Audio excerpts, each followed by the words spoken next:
age is not the way, sir. We need to keep it at 18. I call the honourable member Tim McIndoe. Thank you, Mr Chair. If this were an issue of simply preventing 18 and 19-year-olds from having a quiet beer, we wouldn't be having this debate today. What we are talking about is an issue of profound importance in our community. And to those who say we're singling out young people and piling all the blame on them, I say that is absolutely untrue.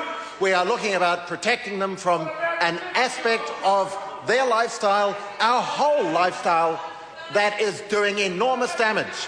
Mr Chair, there is nothing in this bill, not in my amendment, not in any part of this bill, that will stop an 18 or 19-year-old from having a quiet beer. On the contrary, I stand with most members of this House in saying that's to be encouraged, and I welcome them.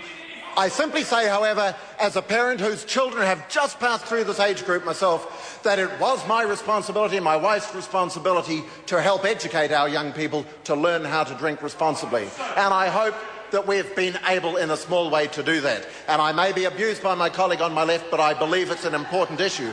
So I rise today to urge all members of this House to support the supplementary order paper in my name, which is designed to restore 20 years as the minimum age of all categories. Order. Sorry, Mr Chair, I thought you were taking a point of order. Which seeks to restore 20 years as the minimum age for all categories of liquor purchases in New Zealand. And, Mr Chair, the overwhelming number of New Zealanders are urging us to do just that. Point of order. The honourable member Ian Lees-Galloway. Mr Chair, earlier in the debate you advised a member from New Zealand First not to interject on another member sort of on his flank. There is significant interjection coming from Tau Henare. There seems to be some bickering going on between Jackie Blue and Tau Henare, and I just ask that you apply the same convention to the government benches as you do the opposition benches, sir. Speaking to the point of order, the honourable Tau Henare. I find it very difficult to interject from my seat because he's sitting in my seat. All right. 1-1. I haven't given out a yellow card yet. I call the honourable member Tim McIndoe.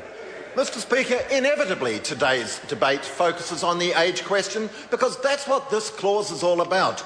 But I am a huge fan of the alcohol reform bill in totality. There's a vast array of measures in it. This is just one aspect, but it is an important aspect because they're an important age group. It's a problem that, of course, as Kevin Hager said, is multifaceted, from which none of us are immune, or none of us is immune, but it's no less important for that. On the contrary, today's focus on the widespread harm that alcohol abuse is causing our children, our grandchildren, our school pupils, our tertiary students and our young people is one of the most crucial issues that we must confront.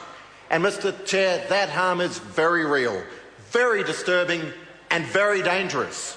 We cannot avoid it. This debate is not a matter of blaming young people for New Zealand's binge drinking culture. It is about trying to protect them from it.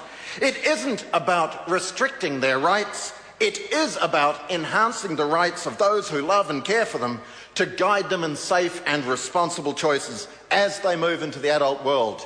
It isn't about shutting the stable door after the horse has bolted. It's about ensuring the horse is able to return to the stable fit to run again after surviving its burst for liberty and the pursuit of happiness. I am, as I've said, a big fan of the alcohol reform bill. I'm particularly pleased with some of the SOPs that the Minister, Judith Collins, has recently advanced to strengthen the bill. They add emphasis, particularly on parental responsibility, which is directly related, Ms Dalzell, to this issue that we're debating today, and that's why I mention them. They go hand in hand. We have to see all the measures as part of a package, not one on its own, but the way this debate is structured is that today we are debating just one clause of it. Mr Chair, the New Zealand Herald has today summarised many of the issues well in its editorial. But they've repeated the common mistake that we're talking about a drinking age, and it's important to clarify for everybody listening, there is no such thing as a drinking age. There's no proposal to introduce one. It's a purchase age that we're talking about. And unfortunately, the Herald has reached an inadequate conclusion by making a bigger mistake. And the big mistake they've made, which I hope they're going to correct for their readers, is that the Law Commission came down on the side of the split age option. It is true that in their initial report, the Law Commission did recommend the split age proposal. And like the Law Commission, when I first began considering this issue, I too thought that the split age had a lot of merit.